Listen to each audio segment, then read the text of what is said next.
Quand on met beaucoup de gel hydroalcoolique, ça peut favoriser les irritations ou l'eczéma des mains. On voit passer tout et n'importe quoi sur internet au sujet des masques et du gel. Je vais vous donner des conseils pratiques et on va démêler le vrai du faux. Le masque est l'ennemi des peaux acnéiques.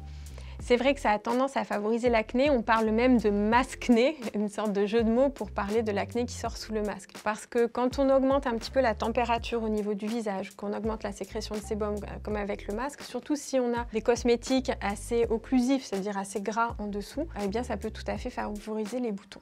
Le gel hydroalcoolique assèche les mains. Effectivement, s'il contient juste de l'eau et de l'alcool, il va assécher les mains. Souvent, les gels hydroalcooliques contiennent également des produits qui sont un petit peu hydratants. Mais sinon, l'alcool pur, oui, il dissout les graisses. C'est pour ça d'ailleurs qu'il dissout la capsule du virus. Mais il va aussi dissoudre la graisse naturelle qui forme un film protecteur sur la peau. Donc c'est vrai que quand on met beaucoup de gel hydroalcoolique, ça peut favoriser les irritations ou l'eczéma des mains. Ce sont les composants du masque qui donnent des boutons. Non, à moins que vous ayez acheté votre masque au marché noir, ce ne sont pas les composants du masque, les fibres qui donnent des boutons, c'est parce que le masque, en restant sur le visage pendant plusieurs heures, va modifier l'écosystème qui est présent sur votre visage. Sur la peau, il y a naturellement des bactéries, des champignons qui se développent, et quand on modifie les conditions de température, d'humidité, de sécrétion de sébum, comme on le fait quand on porte un masque, eh bien ça peut favoriser la pousse de certains microbes qui peuvent, eux, donner des boutons. Le port du masque permet aux lèvres de ne pas gercer. Ça dépend des gens. Il y a certaines personnes, effectivement, qui vont être aidées par le masque parce qu'en hiver, il n'y aura pas le vent froid qui va leur irriter les lèvres.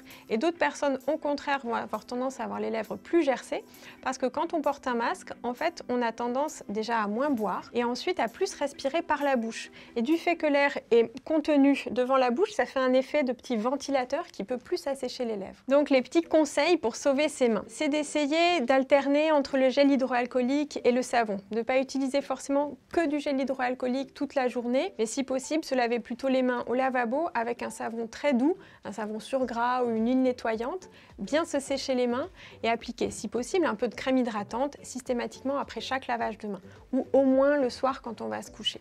Ça permet d'éviter beaucoup de dermite irritative et d'eczéma des mains. Donc, si vous rentrez chez vous, soit vous mettez du gel hydroalcoolique, soit vous vous lavez les mains au lavabo. Et si le temps d'aller au lavabo, vous avez touché l'interrupteur, la poignée de porte, etc., vous pouvez également désinfecter ces surfaces. Pour le visage, pour éviter les poussées de boutons, il y a plein de petits conseils aussi. Bien se laver le visage le matin, éviter d'appliquer des cosmétiques sous le masque, ne garder son masque que pendant 4 à 6 heures maximum, parce que sinon il devient un petit peu humide et il favorise encore plus ces boutons. Et puis alterner entre les masques chirurgicaux en papier et les masques en tissu. Souvent les masques en tissu lavables sont mieux tolérés au niveau du visage.